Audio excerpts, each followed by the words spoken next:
오늘 우리는 UFO가 실제로 존재할 수 있음을 보여드릴 겁니다.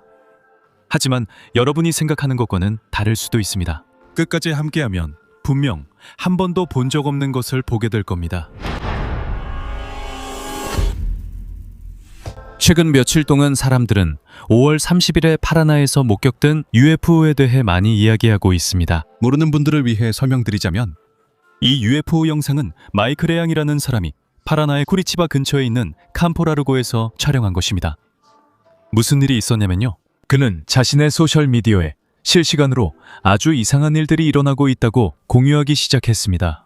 예를 들어 동물들이 좀 겁에 질려 있었고 금속성의 이상한 소리들이 들렸습니다. 그의 집 전기 울타리가 쓰러져 있었고 가장 중요한 것은 밤에 하늘에 이상한 불빛들이 보였다는 점이었습니다. 그의 집 앞 산 위에 큰 빛나는 물체가 떠 있는 것처럼 보였어요. 이 이야기가 퍼지자 공군까지 나서서 5월 30일에는 이상한 것이 감지되지 않았다고 밝혔습니다. 공항에서도 아무도 그 근처에 뭔가가 나타났다고 신고하지 않았고 아무런 기록도 없었습니다. 소셜미디어에서 논란이 커진 후 다른 몇몇 콘텐츠 제작자들이 그곳에 가서 아마도 그 빛이 그의 집 근처에 있는 이웃 농장에서 온 것일 수 있다고 보여주었습니다. 이 이야기로 논란이 커지고 곳곳에서 UFO와 외계인 이야기가 계속 나오고 있습니다. 저희는 이 모든 것의 이면을 보여주는 영상을 만들기로 했습니다. 이제 대화를 시작하며 UFO가 무엇인지부터 알아보겠습니다. 이것은 미확인 비행물체를 의미하는 약자입니다.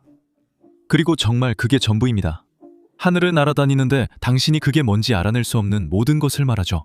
영어로는 약자가 UFO인데 이는 Unidentified Flying Object, 즉 미확인 비행물체에서 온 말입니다. 그래서 이런 물체를 연구하는 분야를 UFO학라고 하고 이 분야에 종사하는 사람들을 우포로고라고 부릅니다. 그리고 당연히 여러분이 이 UFO라는 단어를 읽거나 들을 때 물체를 떠올리기보다는 곧바로 초록색 외계인의 두 개의 더듬이가 달린 모습을 상상하게 됩니다. 왜냐하면 우리는 비행물체를 외계의 것, 인간이 아닌 것과 연관짓기 때문이죠. 사실 이 단어의 정의에는 그런 의미가 없습니다. 더 평범하죠. 이해를 돕기 위해 예를 들어보겠습니다. 1952년부터 2023년까지 브라질 국립기록보관소에는 최소 8,893건의 UFO 출현이 기록되었습니다. 이들 사례의 대부분은 조사되지 않습니다.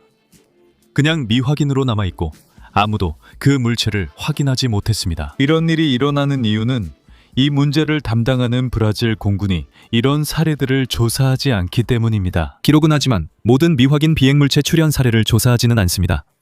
하지만 실제로 다른 나라들은 이런 사례를 적극적으로 조사해서 그 물체가 무엇인지 밝혀내고 그렇게 되면 더 이상 미확인 비행물체가 아니게 됩니다. 예를 들어 미국과 일본은 평균적으로 이런 사례의 95%를 해결할 수 있습니다. 그래서 이 주제가 전부 신비롭고 비밀스럽고 아무도 정체를 모르는 것처럼 보일 수 있지만 사실 미확인 비행물체 사례의 대부분은 조사가 이루어지면 아주 쉽게 해결됩니다. 그리고 실제로 그 미확인 비행물체들은 뭐였을까요?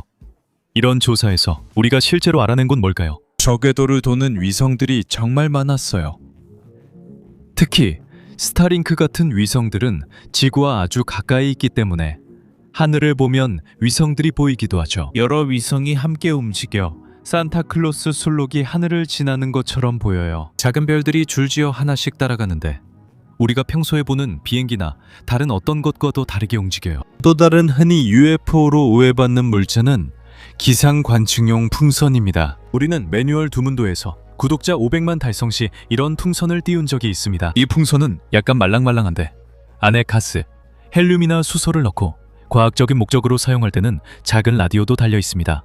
그리고 몇몇 센서들이 있어서 공기의 상대 습도, 고도, 바람의 방향 같은 것들을 측정하고 이런 데이터들을 수집합니다. 이 데이터들은 다시 지구로 전송되고 그렇게 해서 그 지역의 대기 상태를 알 수 있습니다. 이런 일이 드물어 보여도 기사에 따르면 전 세계적으로 하루 약 1,000개, 1,800개의 기상 관측 풍선이 띄워진다고 합니다. 그리고 지금 이 영상을 보고 있는 여러분, 아마 이런 종류의 풍선이 있다는 것도 몰랐을 거예요. 만약 여러분이 하늘에서 이런 걸 본다면 좀 이상하다고 생각하겠죠? 인간이 하늘로 보내는 다양한 것들은 흔하지만 가까이서 보면 이상하게 느껴질 수 있습니다. 예를 들어 밤에 날아다니는 드론이나 평소에 잘 보지 못했던 경로로 지나가는 비행기 같은 것들이죠. 만약 마약이나 밀수품을 운반하는 불법 비행기라면 레이더에 포착되어 당국이 그 물체를 추적하게 되고 나중에 그것이 비행기임을 알게 됩니다. 그리고 우리가 존재조차 잘 모르는 작은 비행 물체들도 많이 있습니다. 예를 들어 흔히 볼 수 있는 풍선 같은 것들이죠. 아래에 불을 붙이는 풍선도 있는데 사람들이 타고 날아가는 풍선일 수도 있고 아니면 종이로 만든 축제 때 쓰는 풍선처럼 사람들이 날려보내는 풍선일 수도 있습니다. 또 헬륨가스 풍선도 있습니다. 우리가 질마프라를 들어 올렸던 풍선처럼요. 결국 그 자리에서 풍선을 날리진 않았지만 만약 풍선이 날아가 뭔가를 반사한다면 그게 뭔지 알 수 없을 거예요. 또는 비행 중인 모형 비행기일 수도 있습니다. 그런데 여기서 우리가 아주 흥미로운 두 가지 종류의 UFO를 발견했어요. 그래서 여러분께 꼭 보여드리고 싶습니다. 첫 번째로 하늘에서 일어나는 몇 가지 자연 현상들이 있는데 이런 현상들은 그렇게 흔하지 않습니다. 사람들이 그걸 보면 와, 이런 건 처음이야. 외계인이 두고 간 것 같아. UFO로 신고해야지 라고 말하죠. 그리고 두 번째 범주가 있는데 이건 정말 위험한 UFO들로 이런 경우에는 공군이 실제로 추적하곤 합니다. 먼저 자연에서 발생하는 UFO에 대해 이야기할게요. 멋지고 드문 렌즈형 구름이 그중 하나입니다. 이 구름들은 강한 바람이 불고 앞에 산이나 어떤 장애물이 있을 때 형성됩니다. 장애물이 하늘에서 움직임을 일으키면 이런 종류의 구름이 생기는데 여러분이 보고 있는 이 구름은 종종 우주선으로 오해받기도 합니다. 왜냐하면 가끔 정말 비행 접시처럼 보여서입니다. 제가 정말 보고 싶었던 또 다른 현상은 환일 현상인데 이건 태양이 지평선에 있을 때 양쪽에 각각 또 다른 두 개의 태양이 보이는 현상입니다. 이 현상은 얼음 결정으로 주로 추운 지역에서 발생합니다. 얼음은 빛 기둥 현상도 만들 수 있습니다. 그 원리는 무엇일까요? 그것은 지평선에 더 가까이 있는 몇몇 빛들을 하늘로 투영합니다. 이 현상은 태양에서 아주 흔하게 일어나고 달에서도 일어날 수 있습니다. 하지만 정말 신기하고 멋진 것은 도시의 불빛에서 이런 현상이 나타날 때입니다. 왜냐하면 그럴 때 하늘을 보면 여러 색깔의 작은 빛 기둥들이 보이는데 마치 땅에 있는 불빛을 하늘로 쭉 뻗어 올린 것처럼 보이기 때문입니다. 이렇게 보면 마치 외계 생명체가 만든 것 같습니다. 우리를 혼란스럽게 하는 신기루의 한 종류로 정말 재미있어요. 이걸 파타모르가나라고 하는데 이탈리아어에서 유래한 말이에요. 하서왕의 전설에서 파타모르가나는 그의 이복누이로 여러 가지로 변신할 수 있는 요정이에요. 하지만 우리가 보는 신기루, 즉 파타모르가나라고 불리는 현상은 어떤 물체가 지평선 바로 위에 떠 있는 것처럼 보일 때 나타나요. 이런 현상은 바다에서 흔히 볼 수 있는데 지금 보이는 저 배처럼요. 얼음과 관련된 또 다른 현상으로 야광운도 있습니다. 야광운이라는 이름에서 알 수 있듯이 밤에 빛나는 구름이에요. 아주 작은 얼음 결정들로 이루어진 구름인데 매우 높은 곳에 떠 있어요. 예를 들어 80km 높이면 거의 우주 경계에 가깝죠. 이렇게 높은 곳에 구름이 생기는 건 드뭅니다. 그리고 이렇게 아주 높이 있기 때문에 우리가 해질 무렵이나 해가 막 진 직후에 있을 때 태양이 아직도 이 구름들을 아주 잘 비출 수 있어요. 하늘을 보면 이미 어두워졌지만 일부 구름은 강하게, 특별하게 빛나고 있어요. 기상현상을 마무리하자면 아주 드문 특별한 번개가 있습니다.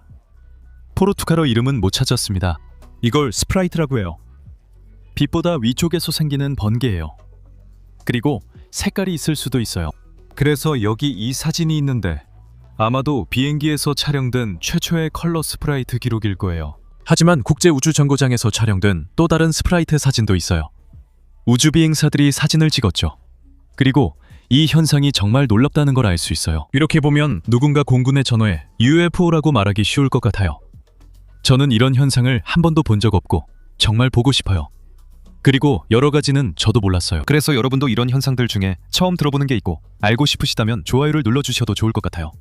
아직 구독하지 않으셨다면 마누알 두문두 채널도 구독해주세요. 여기서는 정말 유익한 정보를 많이 전해드리고 있습니다. 이제 진짜 위험한 UFO들에 대해 알아봅시다. 사람들이 하늘에서 이상한 걸 본다고 생각하는 이유 중 하나는 그것들이 원래 있어서는 안 되는 것들이고 외국의 비행체로 여러분을 염탐할 수도 있기 때문입니다. 여기 브라질에서는 아마 그렇게 흔한 현상은 아닐 거예요. 우리를 염탐하려는 사람이 그렇게 많지 않다고 생각하거든요. 하지만 미국에서는 이런 일이 훨씬 더 흔하게 일어납니다. 다른 나라들이 미국을 염탐하고 싶어 하기 때문만이 아니라 미국도 다른 나라를 염탐하는 걸 좋아하는 나라기 때문이죠. 그래서 대기 상태를 측정하기 위해 만들어진 기상 관측 기구가 있는 것처럼 정찰용 기구도 있습니다. 2023년에 미국은 중국의 기구를 발견했는데 그 기구는 이미 미국 영토 위를 많이 날아다녔고 엄청난 고도에 있었습니다. 예를 들어 18km 정도였죠. 이 고도는 비행기들이 보통 나는 고도보다 훨씬 높습니다. 비행기들은 대략 11km 정도의 고도로 날아다니죠. 높긴 하지만 위성들이 볼 수 있는 것보다는 훨씬 더 가깝습니다. 그래서 거기에 좋은 카메라를 설치하면 지상에서 무슨 일이 일어나고 있는지 볼 수 있고 라디오 신호도 포착할 수 있습니다. 즉, 그 나라에서 일어나는 모든 일을 제대로 감시할 수 있다는 뜻이죠. 그리고 만약에 작은 풍선이라면 지상에서는 보이지도 않습니다. 하지만 이번 중국 풍선처럼 크기가 크다면 이야기가 다르죠. 그리고 위성과 비교하면 솔직히 말해서 그렇지 않습니까? 이건 정말 말도 안 되게 저렴한 기술입니다. 위로 올리기 위해 로켓이 전혀 필요하지 않거든요. 거기에 들어가는 카메라나 모든 장비들도 위성에 들어가는 것처럼 그렇게 특별하거나 비쌀 필요가 없습니다. 위성은 훨씬 더 어려운 환경에서 작동해야 하니까요. 그래서 이런 종류의 첩보 장비는 보내기가 정말 쉽고 거의 비용도 들지 않습니다. 떨어지면 그냥 떨어지는 거고 어디서 왔는지 알아내기도 꽤 어려울 수 있습니다. 하지만 미국도 단순히 감시만 당하는 게 아니라 직접 첩보 활동을 하기도 합니다. 그리고 그들은 세계에서 가장 빠른 비행기인 첩보기를 만들었습니다. 그건 바로 록히드 SR-71 블랙버드입니다. 어디선가 이 검은색 비행기를 본 적이 있을 텐데 하늘에서 보면 딱히 비행기처럼 보이지도 않습니다. 거대한 연처럼 보이기도 하고 뭐라고 해야 할지 모르겠는 그런 모습입니다. 냉전 시절 미국이 소련과 경쟁하던 때 적국의 영포를 정찰하기 위해 아주 높이 나는 비행기가 필요했습니다. 그래서 그 비행기는 사실상 잡을 수가 없었어요. 왜냐하면 엄청 빠르고 아주 높이 날고 레이더에도 잘 안 잡히고 그랬거든요. 위를 빠르게 지나가면서 사진을 찍고 바로 떠났죠. 여러분이 상상할 수 있도록 말씀드리자면 이 비행기는 시속 3,500km로 지상에서 약 26km 상공을 날 수 있었습니다. 일반 여객기의 순항고도보다 2배가 넘는 높이입니다. 하지만 이벨에 이 비행기보다 더 빠른 비행기도 있잖아요. 미국의 X-15라는 비행기인데 그 비행기는 거의 우주에 도달할 정도로 올라가죠. 그 비행기도 있긴 한데 사실상 로켓에 더 가깝고 또 다른 비행기에서 발사되어야 해. 그건 너무 실험적이라 게임에선 크게 고려 못해.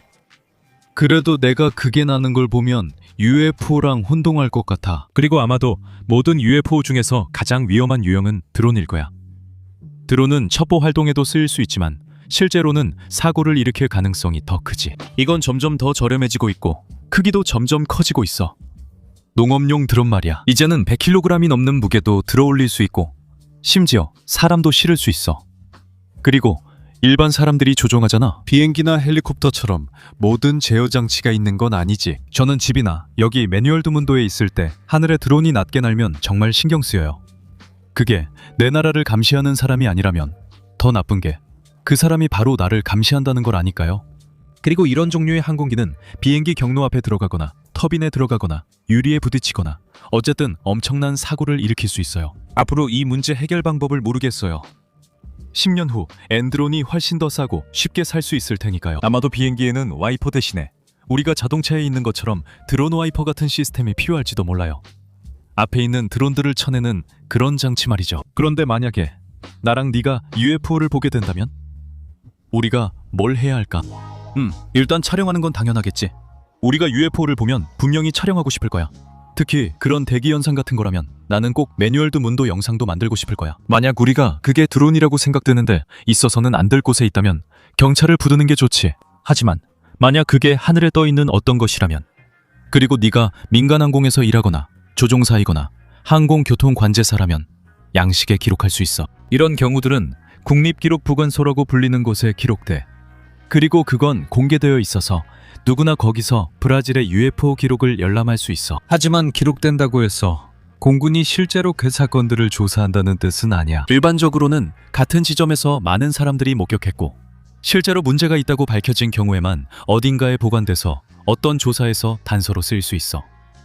하지만 대체로는 그냥 국립기록보관소에만 남게 돼. 그리고 우리가 조사하면서 알게 된 정말 신기한 사실이 있는데 UFO만 있는 게 아니라 물속에서도 미확인 물체가 있을 수 있다는 거야. 그래서 그 이름이 OSNI인데 이건 미확인 잠수 물체라는 뜻이야. 이 경우에는 더 이상 공군이 기록하는 게 아니라 해군이 기록해. 왜냐하면 브라질에서는 해군이 강과 바다를 관리하거든. 보통 이런 OSNI 사례들이 그래. 사람이 물속에서 뭔가를 봤는데 그게 잠수함처럼 보이거나 아니면 수평선 위로 떠오르는 어떤 종류의 빛일 수도 있어. 하지만 만약 바다에서 뭔가가 나와서 날아오르면 다시 UFO가 되는 거고, 그럼 다시 공군 소관이야. 결론적으로 말하자면 맞아. UFO는 존재해. 수천 개 혹은 수백만 개의 UFO가 항상 목격되고 있고, 맞아. 그들은 위험할 수 있고 많은 문제를 일으킬 수도 있어. 하지만 지금까지 공부한 바에 따르면 UFO는 대부분 착각이거나 다른 것으로 오해하는 경우가 많아. 또는 누군가 허가되지 않은 곳에서 몰래 비행하거나 염탐하는 경우도 있어. 외계인이나 우주선은 좋은 증거가 있어도 아직 아무도 증명하지 못했어.